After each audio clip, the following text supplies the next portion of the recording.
Excerpts of teachings of Ramana Maharshi from reminiscences of persons contained in the book Face to Face with Sri Ramana Maharshi, Reminiscence 31 to 37. Dr. K. Subramanian, 1928 to 1998, founder of Sri Ramana Kendram, Hyderabad, was the professor of English at the Central Institute of English and Foreign Languages, Hyderabad. He notes, "My father, who worked as a teacher in Municipal High School Tiruvannamalai, met the Maharishi in 1927 and asked a question. There are so many sadhus wandering around.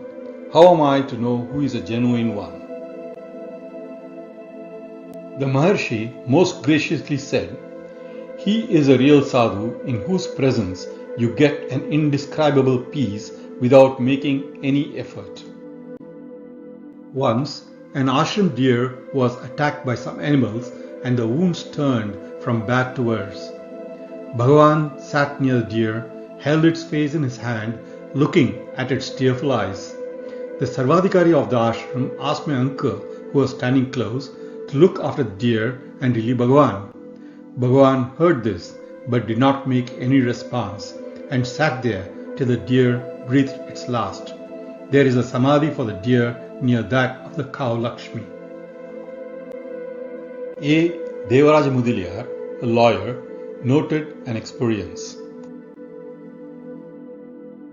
Once, a visiting European lady was sitting opposite to Bhagavan in the hall.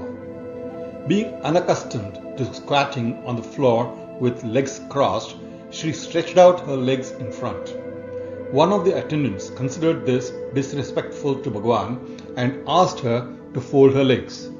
The poor lady felt that whereas she came to show respect, she had done something disrespectful, and I had the impression that she almost wept with chagrin.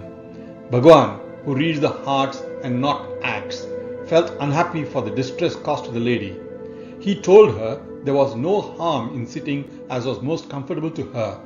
However, she could not be persuaded again to do so.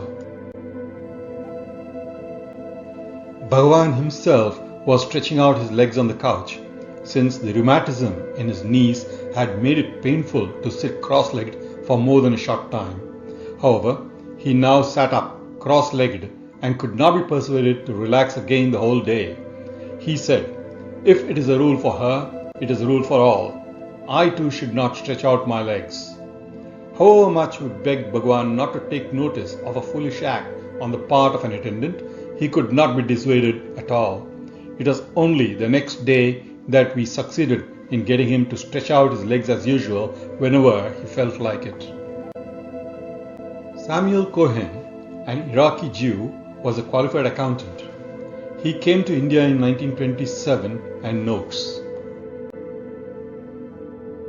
"Bhagavan related to us stories yielding to transportation of emotions when he depicted a scene of great bhakti or great human tragedies to which he was sensitive to the extreme.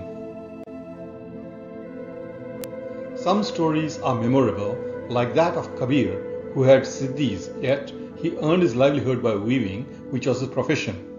One day, when Kabir was working on his loom, a disciple entered in great excitement and said, 'Sir, there is a juggler outside who is attracting large crowds by making his stick stand in the air.'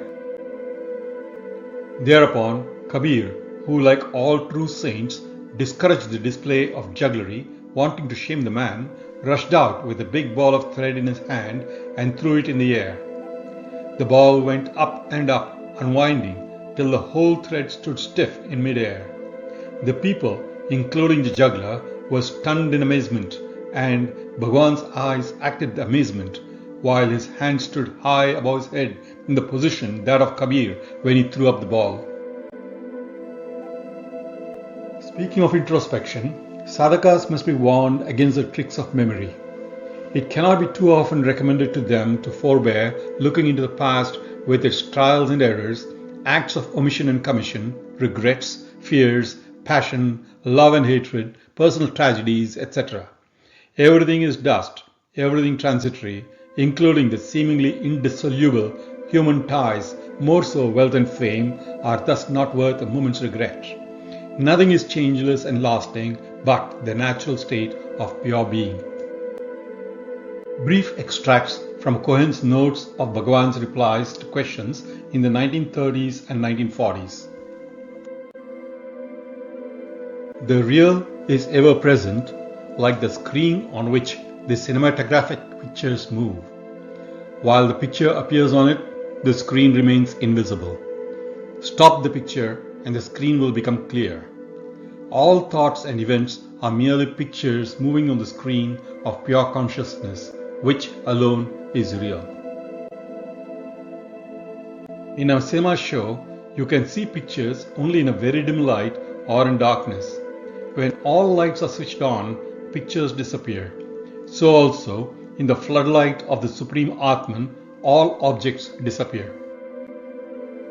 Think of God. Attachments will gradually drop away. If you wait till all desires disappear before starting your devotion and prayer, you will have to wait for a very long time indeed. It is every intelligent man's experience that evil doing recoils on the doer sooner or later. Love thy neighbor as thyself means that you should love him because he is your self. That which comes and goes, rises and sets, is born and dies, is the ego. That which always abides, never changes, and is devoid of qualities is the self. Pain and pleasure are to the ego, which is itself imagined. When the ego disappears through a constant inquiry into its nature, the illusion of pleasure and pain also disappears and the self alone remains. Habits create the false notion that thinking is a permanent institution with which it is impossible to dispense. But inquiry and discrimination will blast this fallacy. None succeeds without effort, and the successful few owe their victory to perseverance. We are so accustomed to objectivity that we have lost the knowledge of ourself simply because the self cannot be objectified. We are the self, yet we ask how to know the self. Meditation includes mind control, the subtle watchfulness against intruding thoughts. In the beginning, efforts for control are greater than for actual meditation, but in due course, meditation wins and becomes effortless.